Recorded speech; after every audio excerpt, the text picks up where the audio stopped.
purpose of this Job Ready's Executive Roundtable is to explore Atlanta's specific challenges and opportunities in preparing regional talent for an AI-driven job market and to identify actionable strategies for fostering job readiness within Atlanta's unique economic landscape. My name is Charlie Nguyen. I am the CEO of Employer Funded Financial Aid, or EFFA for short, and a host of Job Ready podcast. And it is my privilege and honor to welcome you all today. Let's start with the introduction. Professor Ghassan Al-Rajib is a John and Mary Lou McCarty Chair Professor at Georgia Tech School of Electrical and Computer Engineering. Professor Ghassan co-founded the Georgia Tech AI Makerspace, and he introduced AI First, a unique high school and college entry-level class that teaches AI both mathematically and via hands-on exercises. Welcome, Professor Ghassan. Thank you. Clint Bailey is the CEO of TechBridge, an innovative nonprofit organization with a mission in breaking the cycle of generational poverty. For 25 years, they have been transforming the lives of individuals through the use of technology and by bringing creative solutions from robust IT business sector to a vast ecosystem of nonprofit agencies. TechBridge helped tech help people. What an awesome tagline. Welcome, Clint. Dr. Matthew Block is the Associate Dean for Academic Affairs in the Georgia Tech College of Engineering and Professor in the School of Electrical and Computer Engineering. He has directed one of the nation's largest graduate programs, and his work at the intersections of classical and quantum information theory positioned him uniquely to discuss how AI is reshaping engineering education and workforce preparation. Welcome, Dr. Matthew. Thanks, Charlie. David Nichols is the Executive Director for Georgia Center of Innovations at the Georgia Department of Economic Development, where he leads 6 statewide industry teams dedicated to driving innovation and business growth, expanding into creative technology, and unifying the center's operations to support diverse businesses across Georgia. He actively advises programs like Georgia Flex, which nurtures entrepreneurship in high school students. Great to have you with us, David. Thank you. Professor James Oliverio served as the founding executive director of the University of Florida's Digital Worlds Institute from 2001 to 2023. His extensive experience bridging academia, industry, and the creative sectors provide unique insights into workforce development for emerging technologies. In addition, Professor James is a 5-time Emmy Award-winning composer and a former faculty member at Georgia Tech. Welcome, Professor James. Thank you. Atlanta stands at the rare crossroads. We're home to 16 Fortune 500 headquarters and more than 30 Fortune 1000 companies, anchored by industries like tech, logistics, healthcare, film, and advanced manufacturing, all being reshaped by AI. And our airport is the world's busiest, connecting us to global markets in ways few cities can match. But yet over half of our posted jobs require a bachelor's degree, and only 35% of residents have one. Combine that with a demographic cliff of fewer high school graduates, a mobile younger workforce, and a deep socioeconomic disparities, and the challenge is clear. We must build an AI-ready talent pipeline that's inclusive, industry-aligned, and future-proof. Atlanta has earned the nickname Silicon Peach for its growing tech presence. How do you see the AI transforming some of Atlanta's key industries, whether it's technology, logistics, or the creative industries? And then from an economic development point of view, can you give us a sense of how you assess where we are today and what are some of the new investment being made to continue with the economic growth trajectory? And that's a great way to start the conversation here.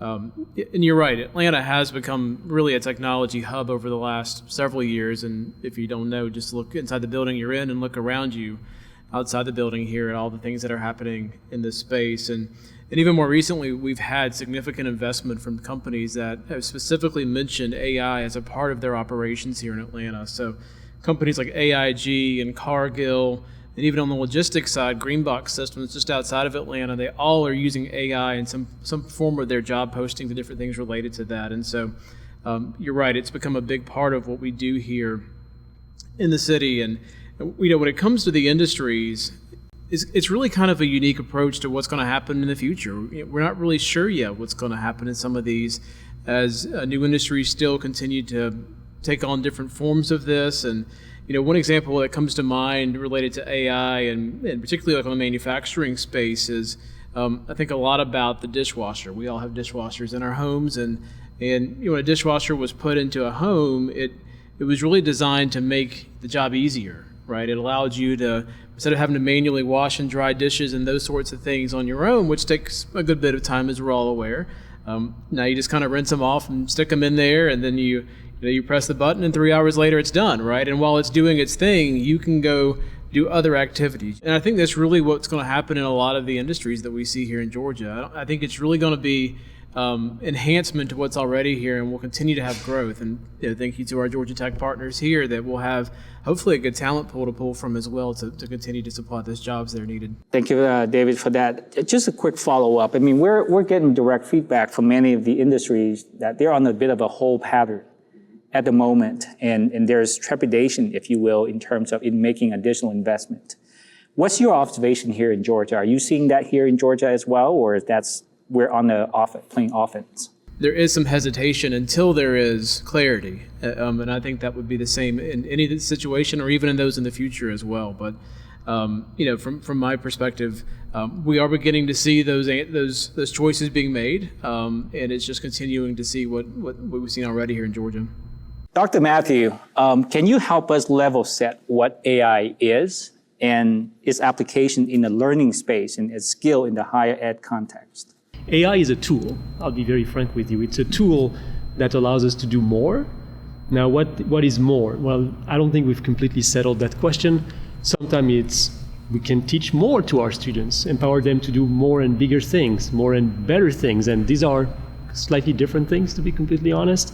But for us, it's a tool that allows you to synthesize data maybe faster, to aggregate data from places you would not have thought about. And we're still trying to figure out the right way to do it. What it means in context can look very different. If you're looking at an electrical engineer, you're looking at a computer engineer, you're looking at a civil engineer, what AI means for them can be radically different. But I would say it's a tool that allows us to synthesize, aggregate in ways we've never been able to do before. Professor Gasson, your perspective on that? Yeah, as Matthew mentioned, it's really a very tough question because we are really trying to figure this out. But we have taken certain steps to really kind of define how really can we equip our students to be really ready for the market when they graduate and serve basically the industry that David was talking about. There are certain things that we are really trying to equip them with, like problem solving, for example, communication skills, teamwork. So when it comes to the AIs, there are certain things that, at least in my personal opinion, that we really should emphasize. When we, in the almost 5 years ago, when I put together this AI Makerspace proposal to our administration, I emphasized certain things that comes with courses, what these courses will be teaching. And there are really 5 elements. The first one of them is data literacy, right? So data is there in any major, like in business, in psychology, in engineering, in science, there's a lot of data. So data literacy, what do you do with the data? Like what are the different things you can do with this data? Yes, the application in the day it can be different from somebody who's really doing logistics compared to somebody who's doing healthcare. But how you interact with the data, how you can think about the data, I think is extremely important that we have to really teach our students data literacy. There has been a hype, like in the media, about that AI can do all the above and everything and whatever you can imagine, AI will do it, which is, we know that's not true, right? So we need really kind of to teach our students before they graduate, basically, and the public, not only our students, about really the capabilities and the limitations of AI. When we teach the students, basically, here's what really the math that will prevent AI from doing X and Y, it becomes so empowering to the students. And I had feedback from many students to say, wow, now I know why AI is really giving this and not doing that, and so on, because now they have a simple math behind to understand what are these capabilities are. So the third one, which is really, I think is extremely important, is the ethical aspects of AI. I think that's really, really very important because the ethics component, yes, we teach it for engineering. We have a requirement in the University System of Georgia to teach our students the ethics. But I think when it comes to AI, it's really kind of, you're talking about something can be really manipulated and do really unethical things quite a bit. So we need to have to discuss these things, and we don't really have a solution. I mean, I think that will keep evolving. but at least equipping our students, telling them about the limitations of AI in terms of ethics and what they have to look for when they become really in the job market, either they are really working, their decision making, in the decision-making process, or they are really kind of developing AI. The fourth one, I think I look at it as a Lego, right? So when you have an AI, you have a lot of tools. Like, Matthew mentioned, there are many tools, many services out there. And I think it can be a little bit overwhelming to figure out which one to start and where. But I think it's really very important to really kind of, teach the students how to put these things together to create what they are looking for. Not necessarily they have to know the details of everything, but they need to figure out basically how they can put them together as a puzzle or as a Lego, to create an object. It's very, very important to equip our young professionals to be very comfortable with starting working on an AI project. And the other thing is they have enough tools and services that they can really use, and not to really struggle, to figure things online on their own. And then, the whole world in front of them. They can really, and trust me when I say this, students can really be very, very creative with what they have. Great. There you go. 5 layers of AI. Very good definition today. We're seeing AI allows us, the current workforce, get so much work done as a result of it.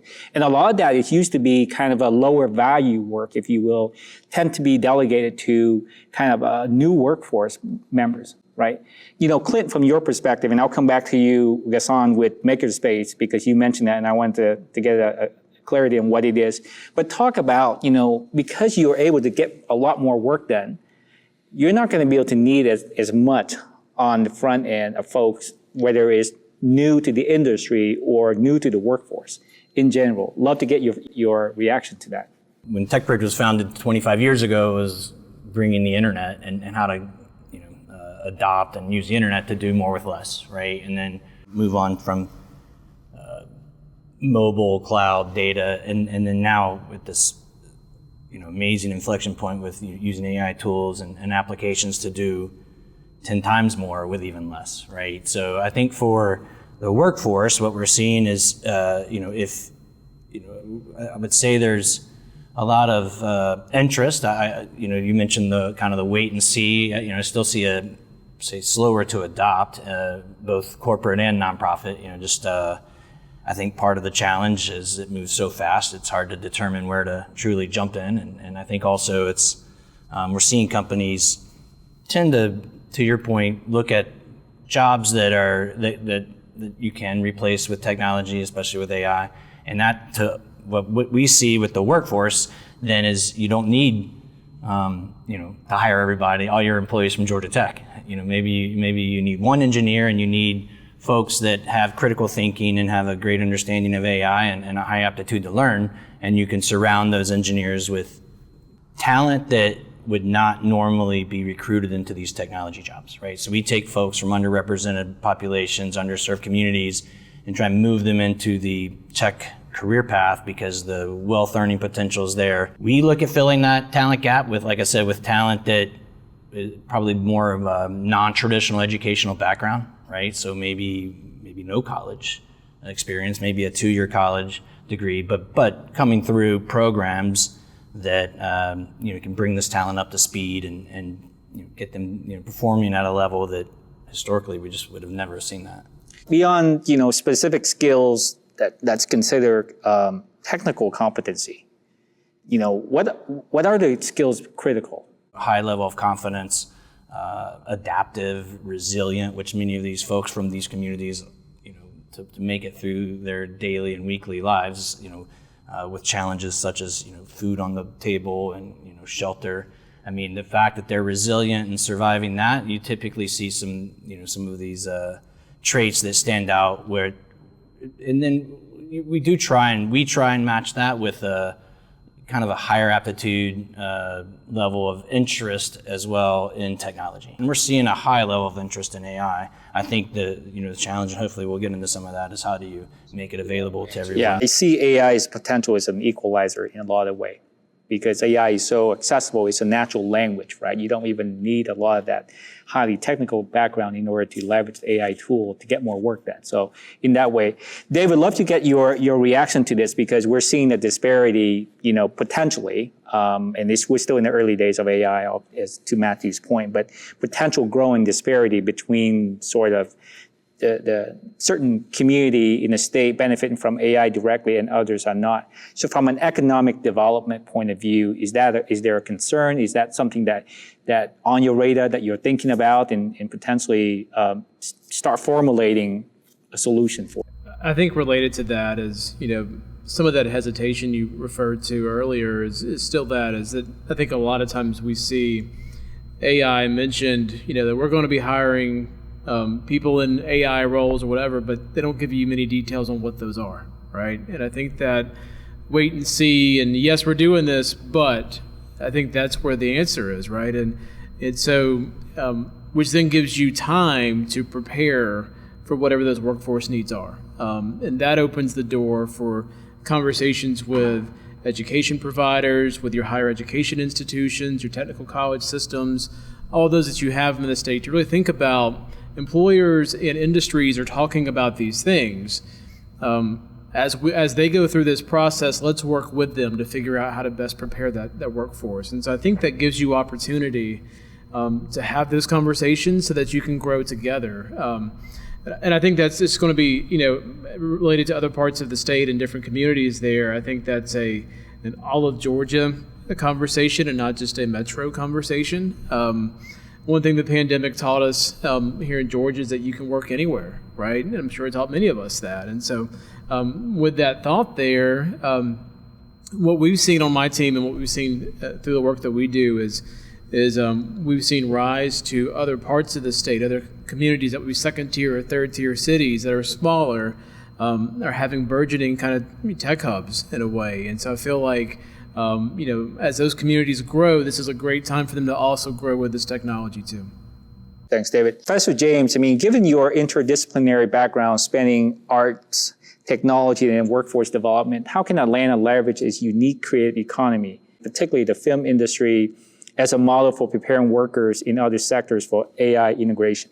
Georgia was one of the states that early on, back in the 20th century, realized that having a film commission would be an economic force multiplier, for the whole state. And even to this day now, sometimes when I'm traveling, I see, film crews in small, quaint towns throughout Georgia. And now, as film and then television and then video games now have become very popular, and the skills to make video games, a lot of the students at SCAD right here in Atlanta and in Savannah, animation and programming come together for that. And then animated films. So there's a synthesis between live action films, which is where it really started, in Hollywood, and then here in Georgia, and then animated films, arguably when Steve Jobs and Pixar sort of got together with the computer scientists and created those. And now video games are another tremendous opportunity. And a lot of video game companies have already looked at Atlanta and are starting to have offices here. But I think in terms of how that can be an example for other fields, entrepreneurship, seeing a problem, whether you're an engineer or a person that's having that problem and you're not an engineer, but as a creative person, you put together a few things that previously had not been put together. And then with some help or some economic assistance or support from folks that will help you get your idea together, you can come up with intellectual property that rags to riches stories, whether you're in the creative sector or you come up with a way to do a technical process that solves, air conditioning with less power because you figured out a way to do it, And that's where I think young people today, with their growing up with digital technology, whether you're, living in one of the richer parts of town or not, you're familiar with this and the creativity that can be coming from you, whether you're a college graduate or not. And even there's some pretty famous, well-to-do people today. What's the guy's name? Bill Gates, Mark Zuckerberg. I don't know if those guys even finished college, but I would say they came up with some ideas, and that creativity really had an effect on a much larger community than where they started. So I would like to just, give young people some tools and let them loose in the sandbox, and they'll come up with things that folks in my generation would have never thought of. If I can add to that, you're exactly right on some of the skills there. I've seen this year 2 examples of really advanced technology that, a child, I'm kind of mincing words here, but a child could effectively use. One, I was at an unmanned vehicle or a drone conference, and there was a $60,000 drone on a table that was used for agricultural inspection and those kinds of things. And the controller to operate it looked very much like my son's Nintendo Switch. And I was like, well, if he can play Mario, he can drive this thing, right? From the controls of it, all you got to do is just learn how they work, which is how you learn how to play a video game, and then he can operate this, in essence. Similarly, when I was down in Middle Georgia on a farm, I saw a robotic device that's used for weed prevention. And basically it roves the fields and acts almost like, a hoe and a rake, and just takes care of the weeds as it inspects along the field. Same thing, controlled by what looks like my son's PlayStation controller, right? And so, you think about those skills that are used in gaming, but there's applications for those in real world, high technology industries that are out there. Play on that a little bit, because film industry is such a huge industry here in Atlanta, region, right? And you've seen the like of Sora, that can AI LLM that can create videos and such. And you've heard recently that even Netflix integrate quite a bit of AI into its own production. What does that mean from a talent impact point of view? I'd love to get your yes. If I may jump on this one, I've taken notes. We're unpacking so many layers upon layers of questions here. Let me go back to one that I think will address to what you just mentioned. I think we're talking a lot about how to do AI. I'm going to use it to fill in my forms faster, to do my travel expenses faster, to empower somebody with no coding experience to do a little bit of debugging. But we're not really talking about the why and what for. If you're a company, why do you want to use AI? Is it to, make more profit? Or is it to enable your folks to be more creative? And I think in the film industry, that's absolutely crucial. Are you just trying to crank more mediocre quality stuff for the masses, or are you trying to do this one show that will win an Emmy Award or something? I think these are very different. And then between the how and the why, there is a what for. If you want to, say, increase your bottom line, are you going to fire a lot of your admins and replace them with AI, or are you going to use it for your designers, say your architects, who will design a better proposal and win a better contract? I think these are very different things, and it's not clear to me at all that we understand the why and the what for. I think the how, and that's where Ghassan excels in the classroom, showing their students how to do it. But the why and the what for, these are strategic decisions that have to be made by leadership, and I don't know that leadership in any company really has good answers for that. I think that that's one thing that we've observed. Understandably, people like myself that were born in the middle of the 20th century, even in academia, we're purporting to train and educate younger people who weren't even born in the 20th century, whose careers are going to come to fruition in the middle of the 21st century. What the hell right have I to be leading or teaching them except for critical thinking, experience, ways of looking at things and not failing. Some of the soft skills and some of the experiential skills that we have that they're not going to learn in a textbook or from an AI. And so I do think that leadership needs to talk more to these young people that are being hired and learn from them, and to actually put together incoming first career talent, early career talent with some of the executive leadership, because now they're so far away. The hiring manager is maybe the only one that comes in contact with the people that are being hired. The CEO is like complaining to the financial person that they're not doing this, and the engineer is saying, well, but to put these two poles of careers and industry together, I think could really yield some fruit. Yeah, I will double down on what you and James and Matthew mentioned, from my experience working with companies, and companies come to you and they have a whole system, very complex system, and different components, and they really want to replace a certain component with an AI. However, it requires leadership to make a decision, and I don't think I ever experienced that in the last 7 years working with these companies, that they really want to make that decision, because it can be maybe it's just somebody who's really, there's a job security element to it among all the layers, all the way from the engineer all the way to the CTO level, and maybe they don't understand what AI, or they cannot control the AI if that's the misunderstanding about what AI is capable of. So there is that element of really lack of, maybe there is a misunderstanding from the leadership, but also lack of really taking bold steps to really use AI to the what, that as Matthew mentioned. I really like the why and what for.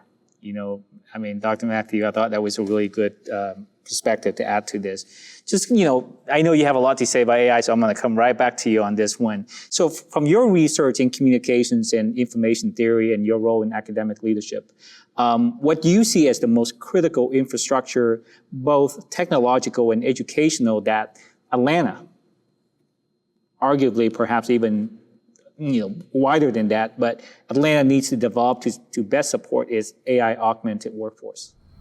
Thanks for this one, Charlie. And we're in the business of doing higher ed, and so we're thinking about how do we teach all the time. So what do we need if we want to help Atlanta, just to be locally focused here? There are two types of infrastructures. One is the physical one, and we're lucky to be right next close to our data center. That's where our AI makerspace is hosted. You need compute power.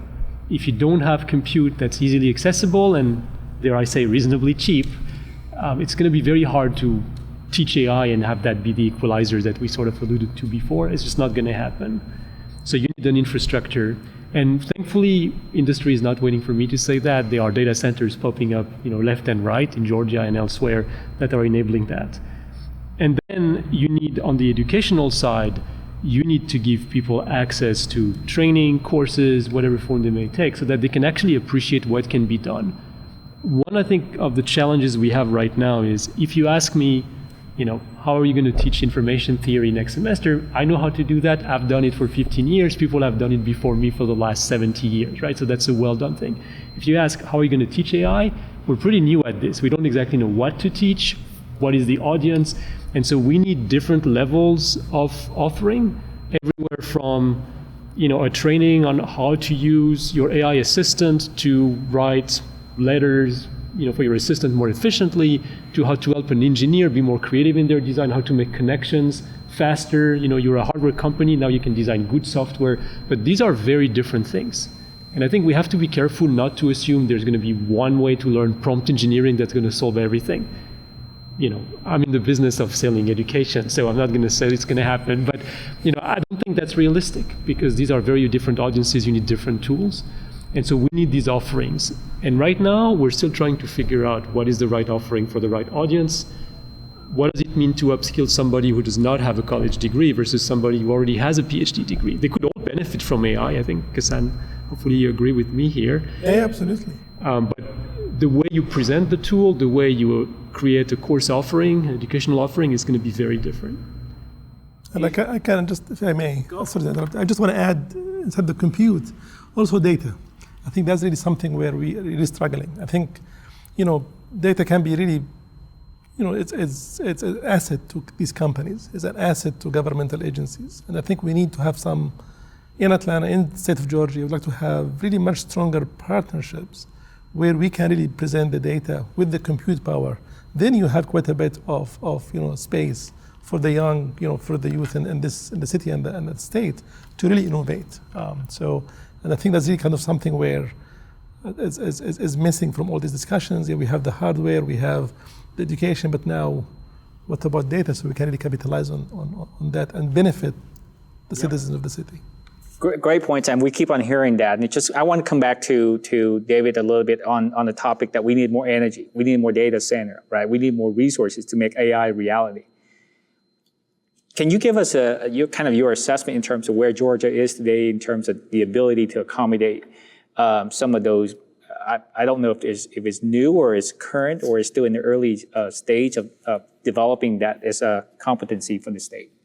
I do feel like in Georgia that we are fortunate to have a very strong utility who's always thinking about the future needs there and even readjusting their plans as appropriate. As I think about Georgia Power and what they've seen there from an energy usage standpoint.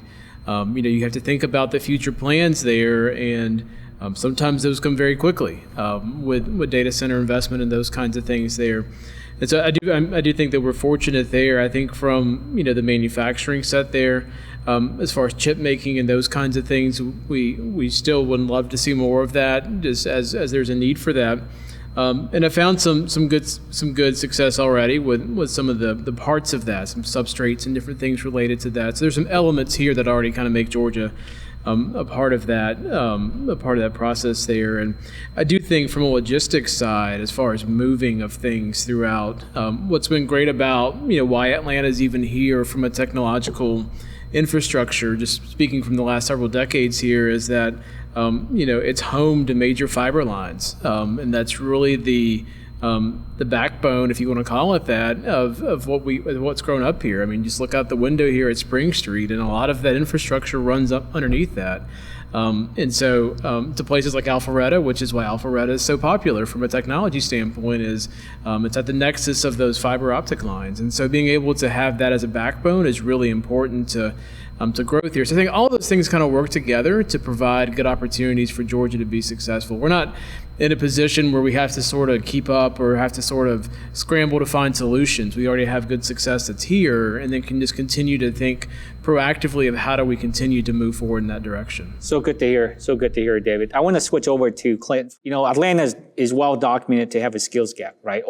As I mentioned earlier, over half the jobs require a bachelor's degree, but only 35% of residents have them. So from your point of view, how can educators and the community as a whole adapt to prepare early career or upskilling of individuals to better capitalize on this AI transformation? We mentioned the compute power and some of the needs. I think you need talent too, right? The right talent.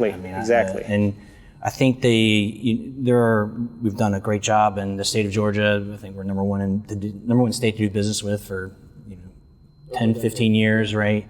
The city of Atlanta is focused, the mayor, Andre Dickens, and Invest Atlanta are focused on making Atlanta a top 5 tech hub. I think to do that, AI will be a major player in that, and the gap, I think the gap between number 5 and number 10 is going to be almost probably unachievable for whoever's in 10th to get to number 5, and really we probably want to be a top 3. So to do that, I think Atlanta's working to address the income gap, right? And I think to do that, there are a lot of, I would say, local and even some state initiatives to train talent that is just typically not served. And so to do that, I mean, we're seeing it through workforce development programs like our technology career program. I mentioned a couple other nonprofits earlier. I would say we're seeing a lot of nonprofits and even some school systems address it at the middle school and high school ages. There's a lot of talent coming out of the school systems here, out of the colleges. And then I think too, we have a diverse population. I mean, we saw a lot of companies wanting to move to Atlanta to hire diverse talent as they sought to diversify their boards, their leadership, their hiring initiatives. And I think for Atlanta, we have we have a very diverse talent pool. So I think it's these companies and the education systems working with the nonprofit partners to get them trained, and then ultimately, I would think the bigger challenge is hiring. So getting companies to truly commit to opening up these jobs and hiring them here and not sending them offshore, I would say, not leaving behind these communities, because otherwise the gap's just going to continue to widen. And Atlanta's already, it's definitely a negative, and when the stats are presented, the gap in the income gap. Yeah, it's not sustainable. I mean, it's simply not sustainable. If I can add to that, I mean, Clint's right. The talent that's here in Georgia, yes, we're at Georgia Tech, so there's a little bit of bias in the conversation here, but Surrounding this, there is a reason that companies are here. It's because of the talent that we have. I mean, Georgia State down the road, one of the largest by student population schools in our state here, has a new media institute and different things that are around creative media that really are kind of supporting the growth there. You think about Emory University, one of the most renowned medical schools and medical institutes around. Go up to University of Georgia. I mean, you can just think about the different parts that are here. But I also want to brag a little bit on the technical college system in Georgia that's really adaptive and worked a lot with the university system, so that if you're a technical college student who then wants to go and advance your degree, you've got options, right, that are transferable and that are working together. And then even down to the K-12 level, I think that's a really important piece that I speak frequently with the career, technical, educational side of things at the Department of Education here in Georgia. And one example I give is one time I was speaking to a lot of their teacher leadership across Georgia as one of their leadership programs, and I happened to have my son with me. My son, I think, was in 4th grade at the time, and so he's about 8 years old. And I asked, one of the comments I made to them as he was sitting over there just kind of watching Dad do his thing was, I said, how many of you are thinking about the workforce 10 years from now and what they need to be successful? And they all kind of thought, like, I don't know. I said, well, I can guarantee you the companies are. That's why they're moving here, because they're thinking about, I'm not going to invest millions of dollars to be here for a year. I want to be here for 5, 10, 25, 50 years, right? And I said, and if you're thinking about the workforce 10 years from now, he's sitting over there.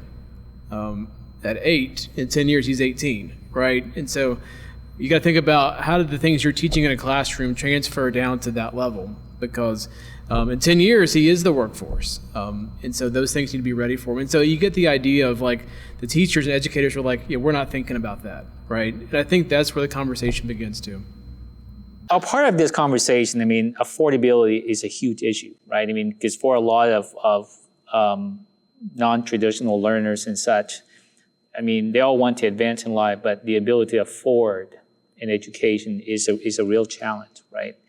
And, Georgia Tech has innovated in this area with such initiative. I remember years ago, it was $10,000 grad degree. So from your perspective, leading a graduate programs, Dr. Matthew, what are some other innovative ways we can better support non-traditional learners? No, great question, and you're spot on. And Georgia Tech has just opened its 7th college. We now have a college of lifetime learning. Mm-hmm. We just got a new dean who started a week ago. And so we're definitely seeing that as part of the future of education. It's going to be outside the brick and mortar experience. I think we still believe this will have value. But if we want to expand, if we want to empower, I like that word, more people, it will have to be through different means. People who work at the same time, who are going back to study much later in life. And so we have a whole college dedicated to that. Now, the affordability piece is an interesting one, and I'm going to give you kind of a half-hearted answer here. If you think back, I think the degree you mentioned is our online master's degree in computer science, $10,000. It was priced pretty aggressively on the low side.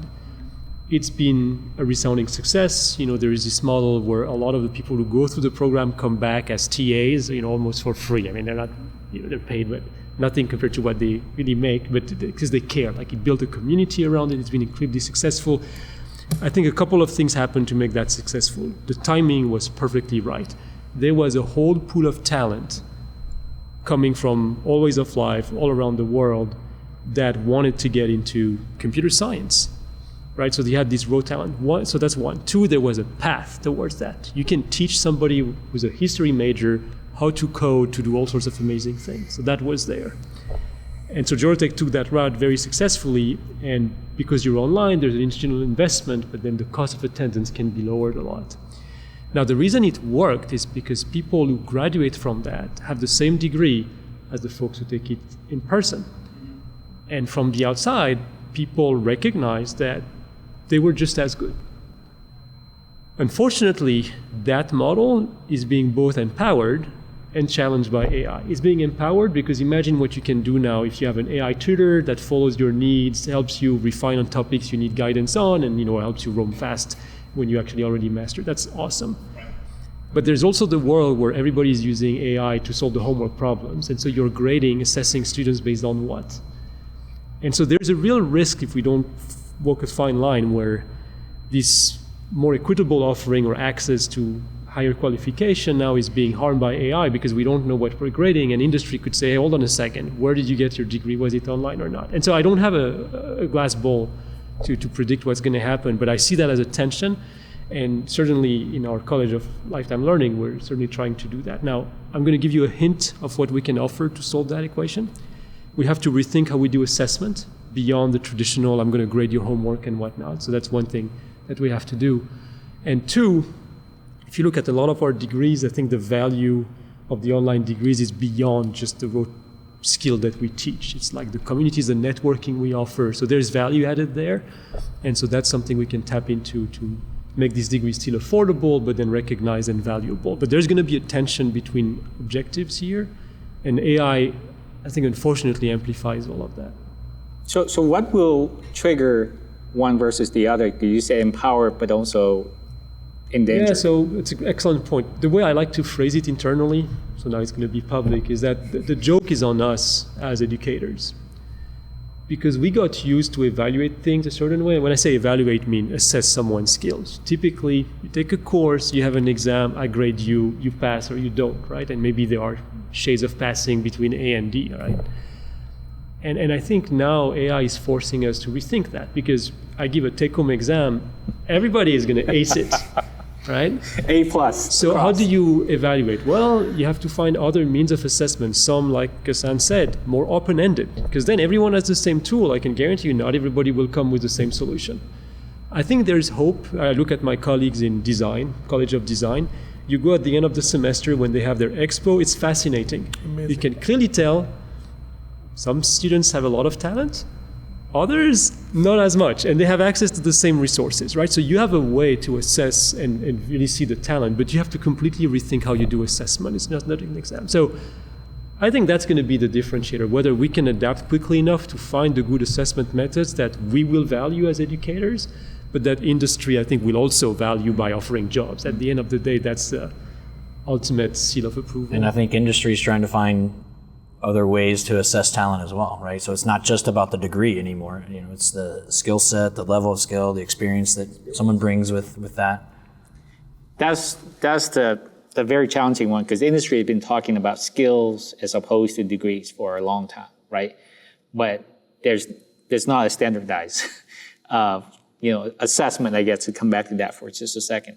I want to transition to an open discussion on this, because I think this sentiment has been shared publicly a number of times, that AI potentially take away jobs. And we're seeing that, whether you agree with it or not, but that's the sentiment a lot of folks, have shared publicly and privately. So how do we get ahead of where the future of work for us in Atlanta, in Georgia, is human-led, AI-powered, and not humanless work and all AI? Okay, I'll start briefly and then I'll clear the floor. There's this fun cartoon I saw in the New Yorker once where you see Egyptians, like you have 4 of them carrying the pharaoh on their back. And then, of course, the wheel has been invented, and so they see one person carrying a wheeled cart, and they're complaining, again, innovation, taking away 3 jobs. But then, instead of having one set of carriers carrying one pharaoh, you have 1,000 carriers, pulling many more people. And I think the same thing can happen with AI. It's going to change jobs. Maybe it's going to make some jobs morph. I don't really think disappear is a strong word, but they're going to morph. And it's up to us, certainly as educators, to make sure that we train the new generation to see these new opportunities. And yes, I think there are certain areas where if you plan to make your whole career in that job category, it's going to be tough. But if we give you the skills to actually see the opportunity, recognize them, and transition, then I think there will be plenty of opportunities. But going back to something you said, Clint, earlier, sometimes one of the biggest barriers in education is to make people aware of opportunities. And I think it's easy certainly from our Georgia Tech perspective, sometimes we take it for granted that, yeah, of course people know Georgia Tech. Of course people know what a computer is. Oh, of course people know what AI can do. But I think that's not quite true. I think there's an effort to be made to make sure everyone has access to even that awareness. And then everybody will potentially benefit from that radical change. But the folks who are left behind because they don't know, then there is a real risk that it's a loss of job, loss of socioeconomic status, and that's a downward spiral. So there's a lot of work to be done there, and it takes us, it takes partnerships with the state, with nonprofit, K through 12, all level. It has to be a team effort. And there's a lag between the effort, the input, and the outcome, right? Because you're seeing productivity gain right now, but there's a cost to that productivity gain, which means you need less people. And to your point, that's going to free us up to create more. But there's a lag to see the result of that creativity, right? So what happens in the meantime? That's when I get my joker. The way I look at AI, I think it's an amazing opportunity for us. I mean, everybody, like higher education, K-12, governments, businesses, nonprofit, really kind of to democratize access to opportunities. I think it's yes, some job. We don't really have to keep the old thoughts about like how jobs are in different classes. James was talking about somebody who's really into agriculture, into farming, right? So maybe they are good at it, but we can really kind of equip them with this kind of AI knowledge so that they can really do their jobs much better, much more efficiently at the individual level, at the farm level. So I think there is an opportunity here to do that, to have democratized access to opportunities using AI. Of course, saying it is one thing, really doing it is another. And I think that requires quite a bit of partnerships. Right. I mean, for, today you can get a lot more work done at a much faster pace, right? And so as a result of it, you need less of certain things that you traditionally need in the past, which on theory allows you to kind of spend a lot more time on creating new opportunities, right? And so we talk about AI today where advanced manufacturing is now there's a much greater demand for that. We talk about energy, we talk about data centers. So there's actually a number of not really new industries, but perhaps significant expansions of existing industry to accommodate the AI evolutions. Is there any other industry that you can think of that can create opportunities for folks sitting on the sideline today and say, gosh, opportunity for me is no longer as abundant as it used to be, but now I need to look elsewhere?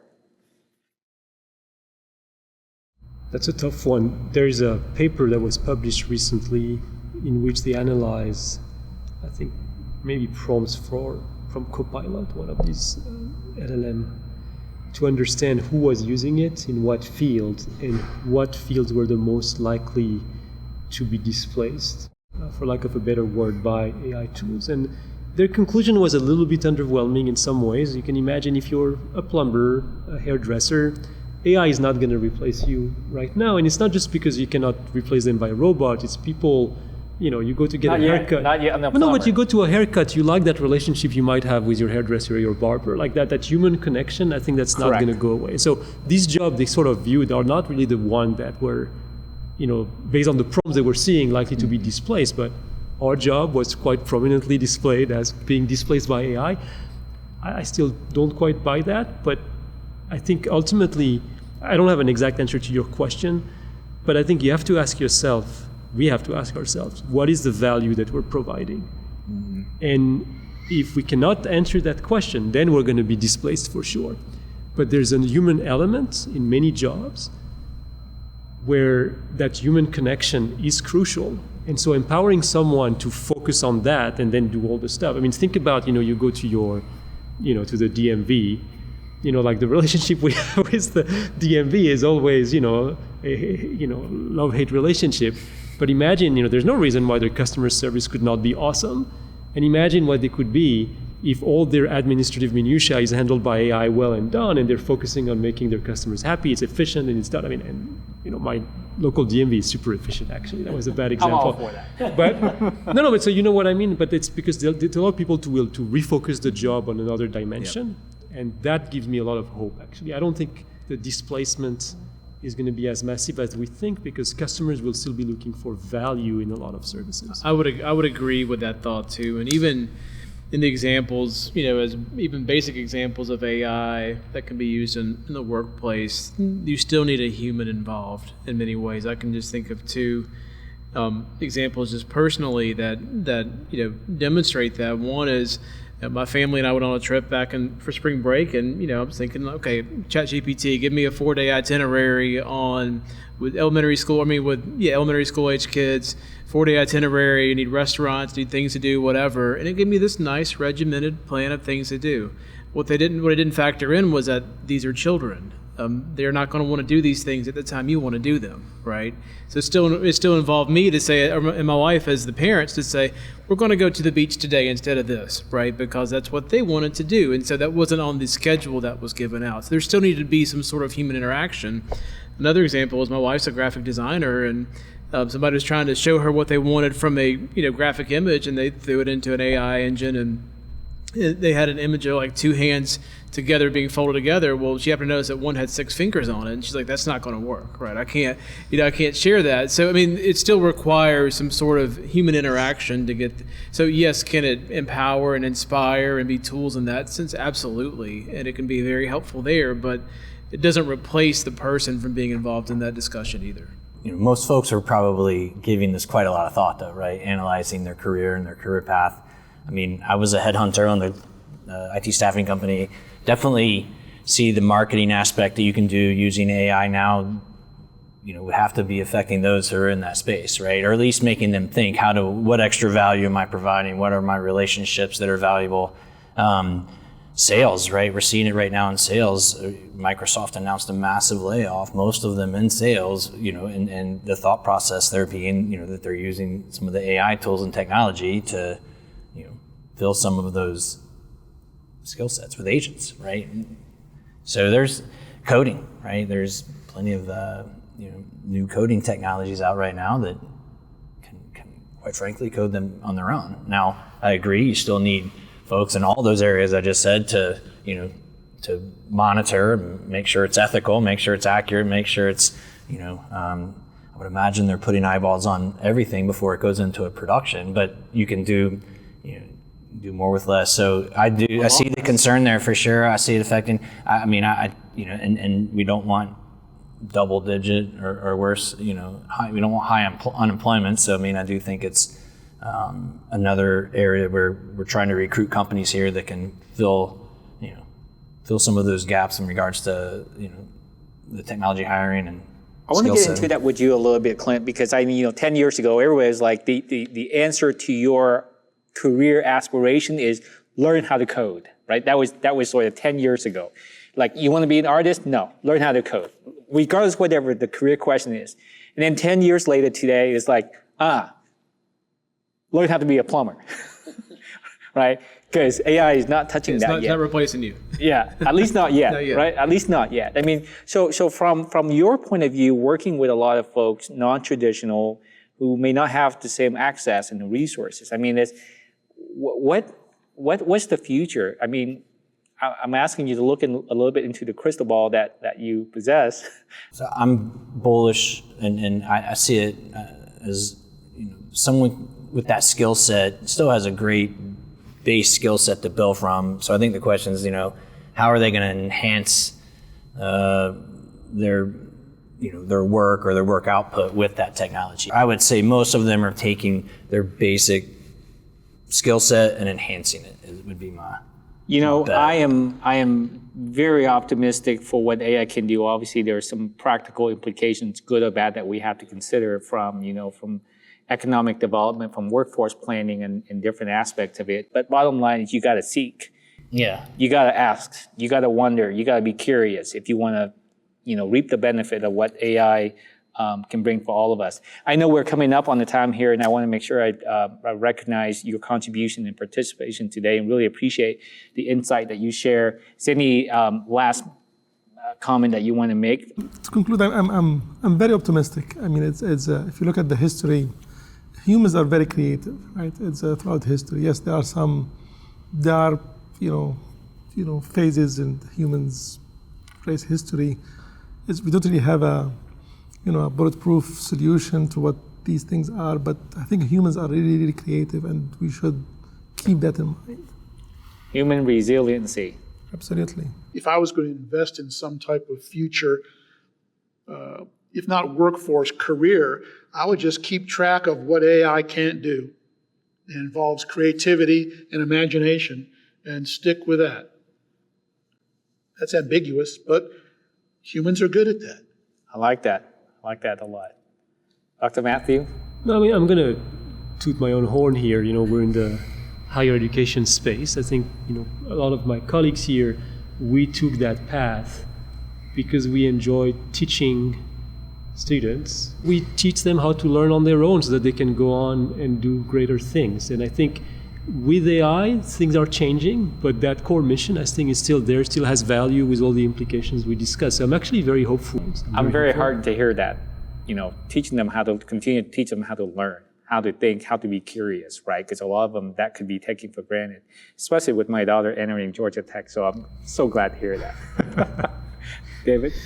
I too am positive on the future here, and think that all the discussion here has been great. And we've heard several examples throughout the conversation is that Atlanta and Georgia are both great places to watch this technology grow, and it have a lot of good assets to empower its growth too. So looking forward to seeing it evolve here locally as well. Well said. And if you want to be a part of the AI transformation, Atlanta is the place to be. Amen. Yep, absolutely. All right.